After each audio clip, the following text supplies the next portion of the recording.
Il fait chaud. Comment on est capable de dire ça en anglais?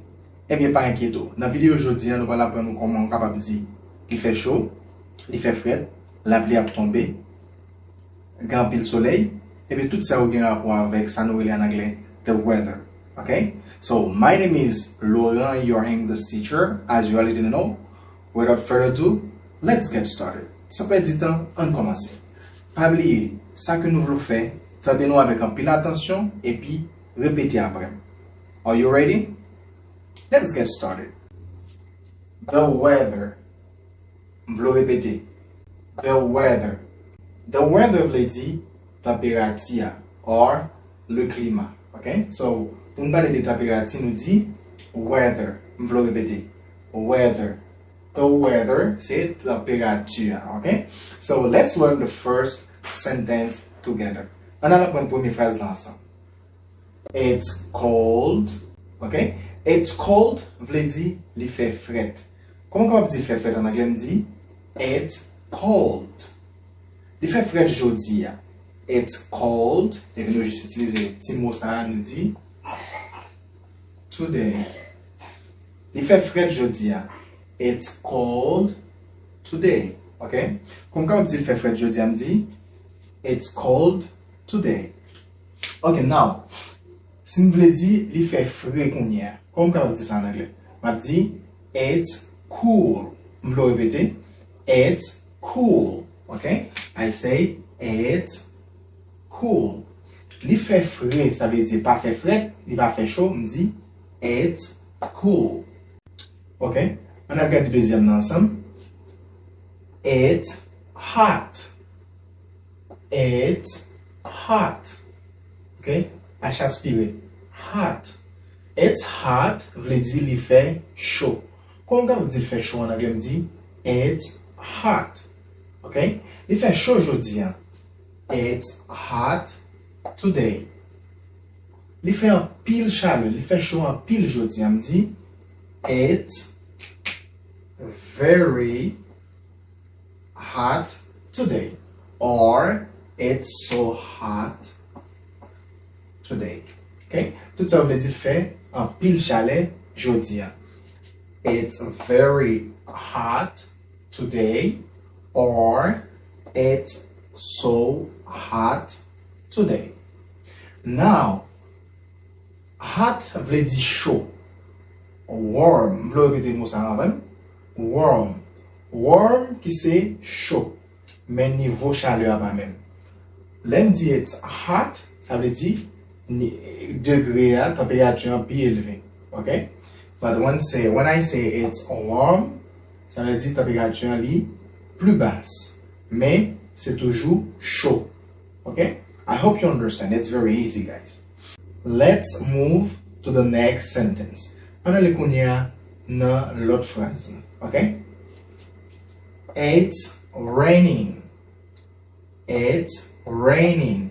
It's raining veut dire la pluie a tombé. Comment on dit la pluie a tombé? It's raining.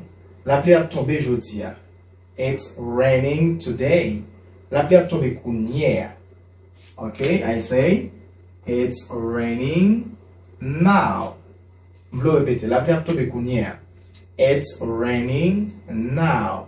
Or it's raining right now. The same thing, guys. Right now.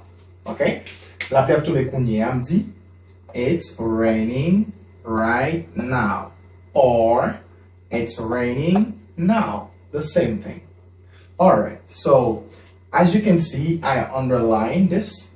Je ne suis pas capable de souligner rain. Okay? Rain veut dire la pluie. Comment on dit la pluie en anglais? On dit rain. Mais là, on dit it's raining, veut dire la pluie a tombé. Okay? Action faite. I say it's raining now. La pluie a tombé kounya. Mais là, on a un mot ça qui c'est rain pour contre lui, il veut dire la pluie. Si je parle de la pluie, je dis the rain. Okay? The rain, c'est la pluie. Okay? Very good. Let's continue, guys. It's windy. It's windy. It's windy veut dire li fait vent, va vanter. Comme quand on dit va vanter, it's rainy. Okay? It's rainy. Very good. So, as you can see, I underline the word wind. Wind qui veut dire vent. Comme quand on dit vent, on dit rained. So, I just take y off. Moi, utilise Y là et puis me dit rained. Okay? So, let's move to the next one. It's snowing. It's snowing. It's snowing means il fait neige ou bien neige a tombé. Okay? Il neige. It's snowing. Okay, we have the word snow. Snow veut dire neige. Comme quand on dit neige, on dit snow. Okay? It's cloudy. It's cloudy qui signifie il est nuageux or il fait nuage. Okay? So we have the word cloud. Cloud veut dire nuage. Quand on dit nuage en anglais, on dit cloud. Alright guys, so let's continue. On continue. It's sunny. It's sunny. It's sunny veut dire il est ensoleillé. Il fait soleil. Gain soleil. Okay? For example, if it was cloudy, si nuage découvrit, n'a pas de soleil, il était caché soleil là, and you can say, oh, it's sunny. Okay? You say it's sunny. The sun appears. Okay? It's sunny. Alright, so, and we have the word sun. Sun veut dire soleil. Quand on dit soleil, the sun. Right now, so we have the word sun, and it's not dit lever du soleil, en anglais m'a dit sun rise. Okay? Lever du soleil, I say the sun rise. Coucher du soleil, soleil la coucher, I say sun set. Okay? I want you to repeat sunset.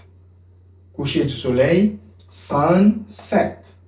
Alright guys, so now let's see the question that we can ask to talk about the weather. On a des questions que nous n'avons pas posées qui concernent température. Okay? And I can say, what's the weather like today? One more time. What's the weather like today? What's the weather like today? Qui jan température a ye jodi? Okay? So when they ask you this question, you can answer depending on how the weather is. Les autres questions sont capables de répondre dépendamment de qui jan température a ye. Okay? For example, si nous demandons aux questions ça, nous dit what's the weather like today? Vous capable dire il fait fret. It's cold. Okay? Il fait chaud. It's hot. Il fait un pile chaleur. I say it's very hot or it's so hot today. Okay? Qui jan température a aujourd'hui on dit what's the weather like today? And I have a question for you to finish this video. What is your favorite weather? Qui température pi reme? Est-ce que c'est là il fait chaud? Est-ce que c'est là il fait fret? Est-ce que c'est là la pluie a tombé? Okay? Write it in the comment section below. Écrire dans la section commentaire qui est en bas. Okay? So thank you so much guys for watching this video.